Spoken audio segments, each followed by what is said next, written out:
Welcome to another top 10 movies, and this year is 1982. I'm going to go through my top 10 favourite movies for that year, but before we get started, just a few points about those that missed the cut. Dinah by Barry Levinson, a very good movie. That was one that got very close, as did An Officer and a Gentleman starring Richard Gere and Deborah Winger, directed by Taylor Hackford, and The Man from Snowy River starring Kirk Douglas. I'm a big fan of Douglas, as many of you will know. And Woody Allen's A Midsummer's Night sex comedy, very amusing, about some couples away on a weekend retreat. That one missed the cut as well.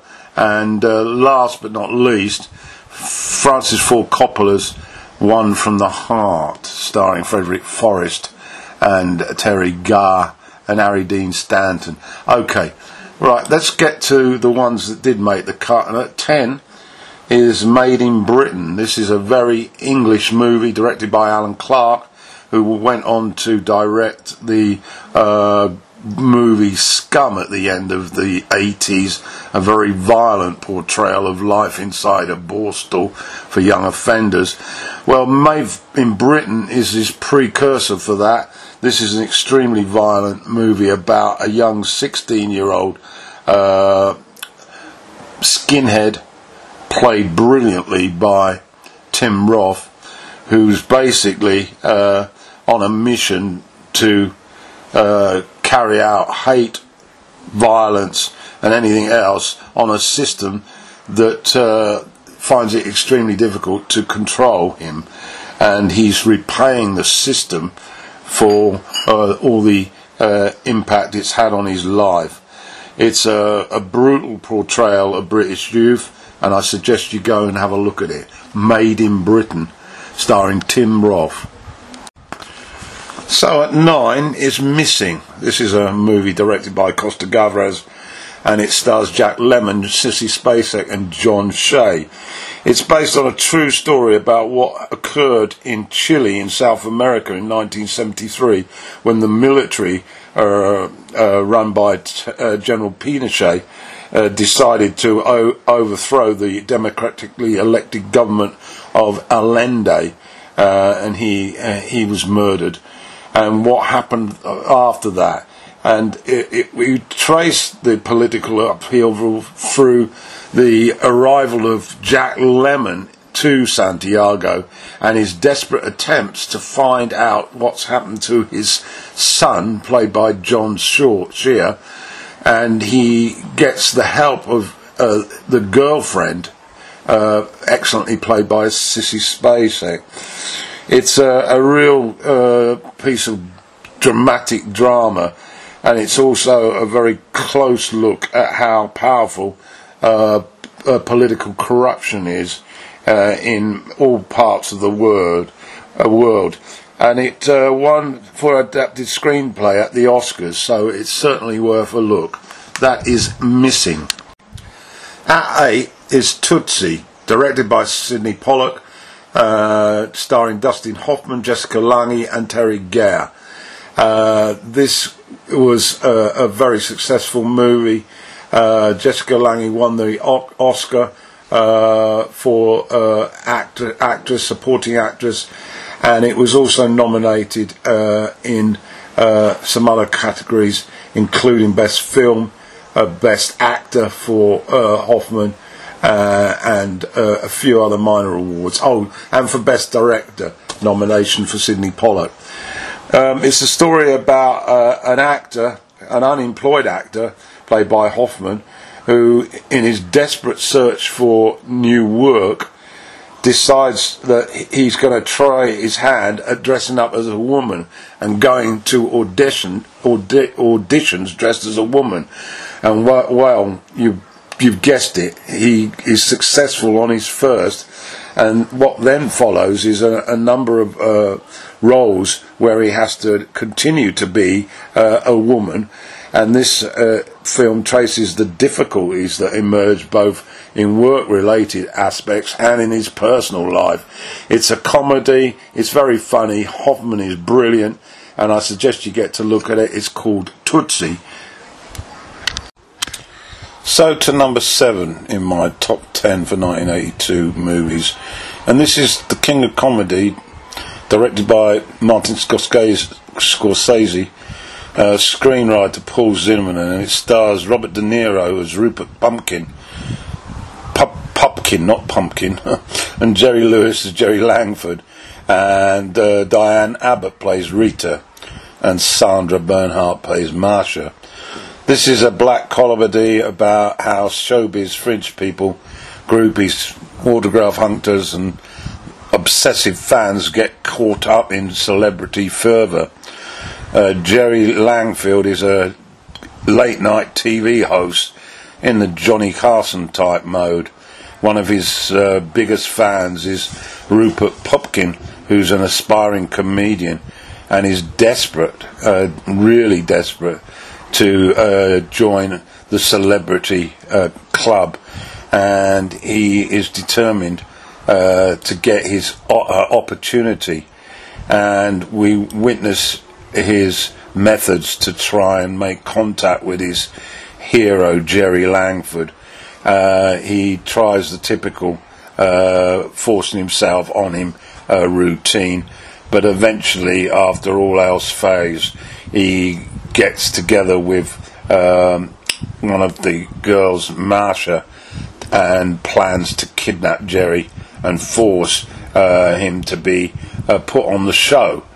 That's basically the plot, but astonishing performances here by both Jerry Lewis and by Robert De Niro, and of course the director is the best in the business. So get to watch it, The King of Comedy. It's at number 7. In at 6 then, no surprises here, is Gandhi. This really took the Oscars by storm, and the winners, well, I'll run through them quickly. Ben Kingsley won for Best Actor, the film won Best Film, Richard Attenborough won for Best Director, and it also won Best Original Screenplay. It's of course a story based on the life of Mahatma Gandhi. It basically brought Ben Kingsley to the attention of movie audiences. He was a relative unknown before, although he was a Shakespearean actor, and it's basically captures a period of Gandhi's life that has been chronicled historically, leading up to independence in 1947, Indians' independence, that is, of course, and it's definitely worth a watch.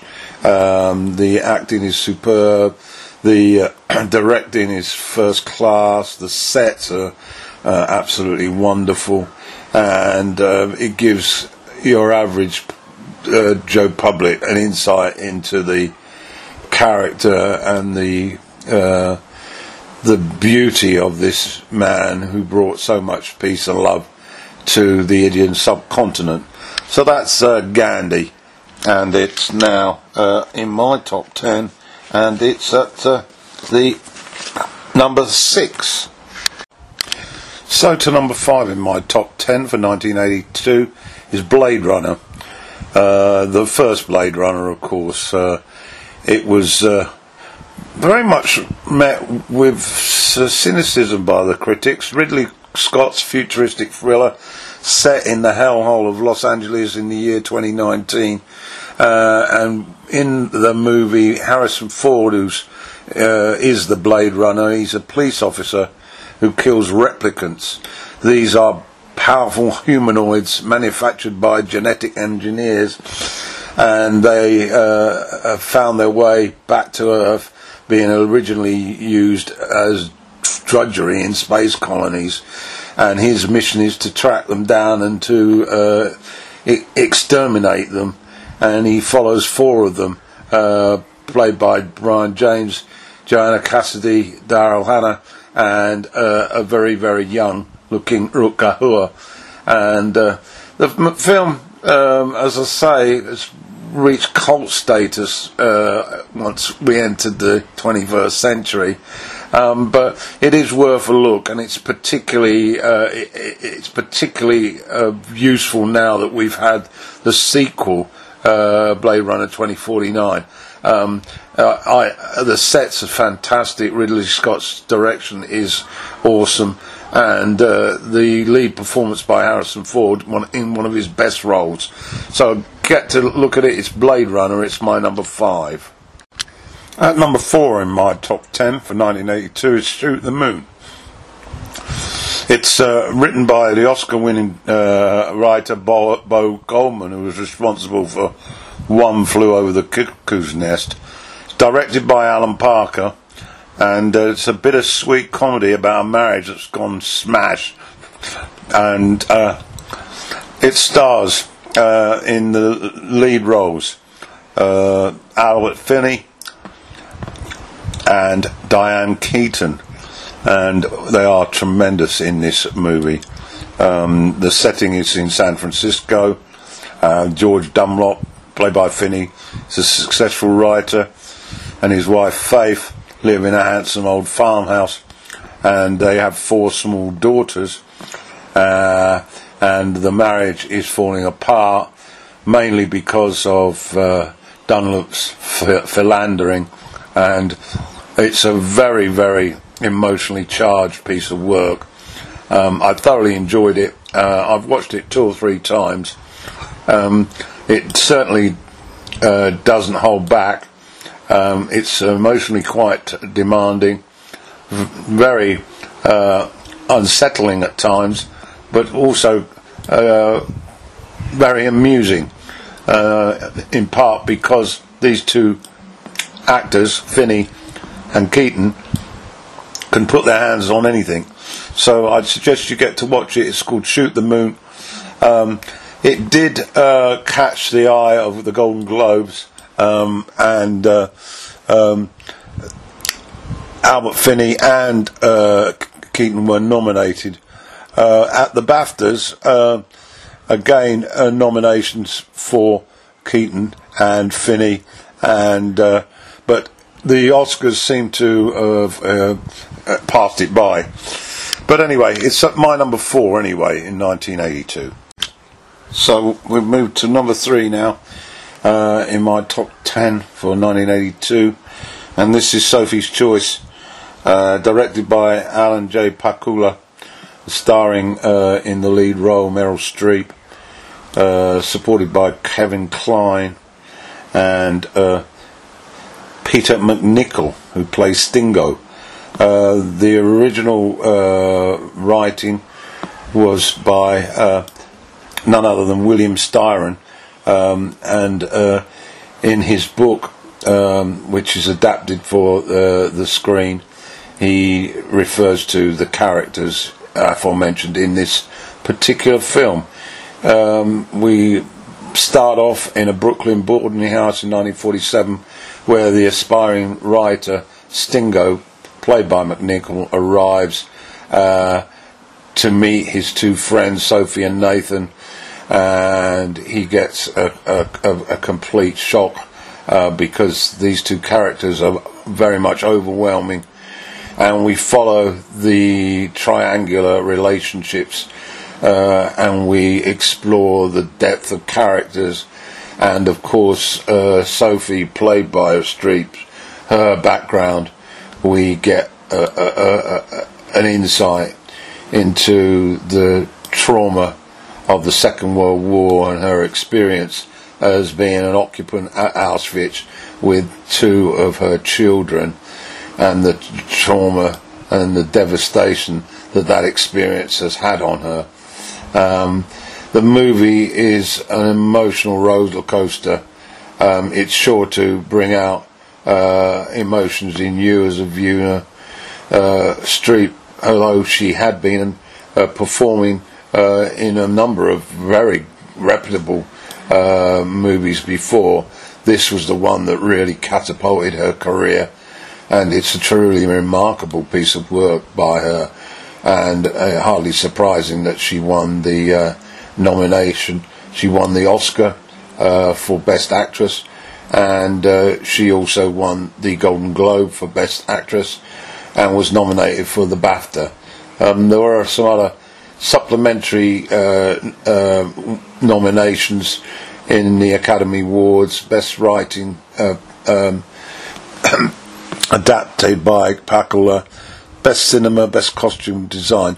But anyway, get to see it. It's a remarkable film, and it's at number 3. It's Sophie's Choice. So to number 2 in my 1982 top 10 movies.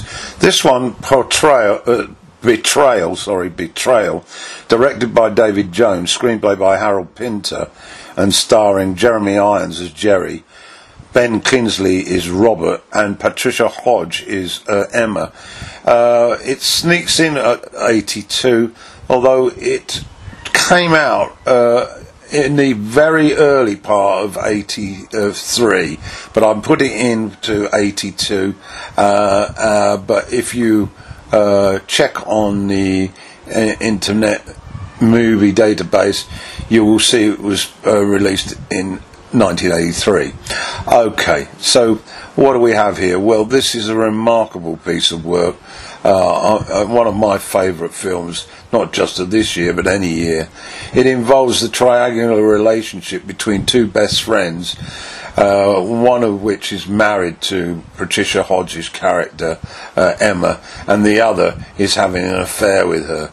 What's notable about the movie is how it's put together, because the movie starts at the end of the affair and works its way back to the beginning of the affair by a series of vignettes, and we trace the level of betrayal as it accelerates back to the early parts when the affair first emerged.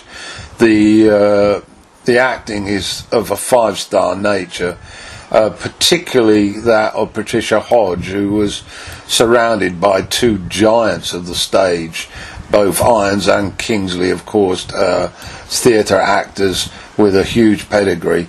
But it's a marvellous film, and I really love watching it. Set in London, at about the time that it came out. Harold Pinter, of course, is the celebrated playwright who's responsible for this piece of work, and it's a truly remarkable film, and I suggest you get to see it urgently. So, my number 1 then for 1982, best 10 top movies, is The Verdict. It's directed by Sidney Lumet, and it's based on a screenplay written by David Mamet from a book written by Barry Reed. The cast, and a very impressive one it is, Paul Newman in the lead role as lawyer Frank Galvin. Charlotte Rampling plays his love interest Laura Fisher. Jack Warden plays Mickey Morrissey. He's helping Galvin in the legal matter. James Mason plays the lawyer for the plaintiff, Ed Concannon.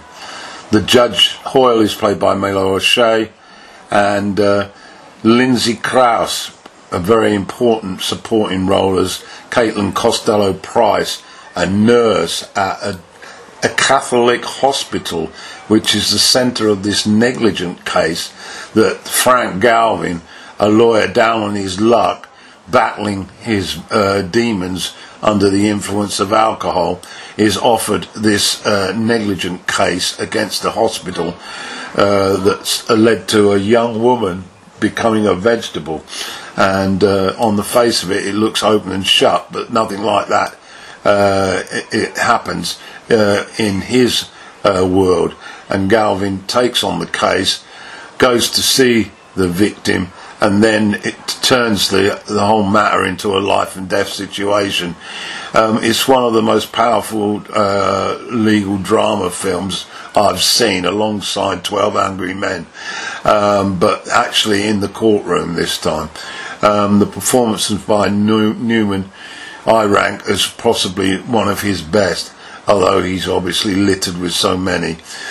Mason is superb as the counsel for the defence, the diocese hospital, and basically you just got to go and see this movie. As regards to the awards, it was nominated in a number of categories at the Academy Awards for Best Picture, Best Actor Leading Role, Best Actor Supporting Role for Mason, Best Director and Best Screenplay for Mamet. And in fact, all those were nominated at the Golden Globes as well, but no winner. That was obviously probably to do with a mixture of Sophie's Choice and Gandhi. Okay, anyway, that's my lot for 1982. I hope you enjoyed this top 10. I love doing it.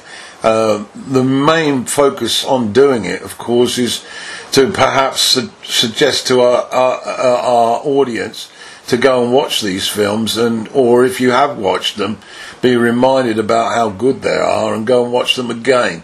They're all worthy of a second and sometimes third look, and that's the whole. By any chance you are keen to get a copy of these movies and you can't get hold of them via the internet or your local distributor, then if you drop me a line at my email address and you are able to use Google Drive, I may be able to send you a copy via Google Drive.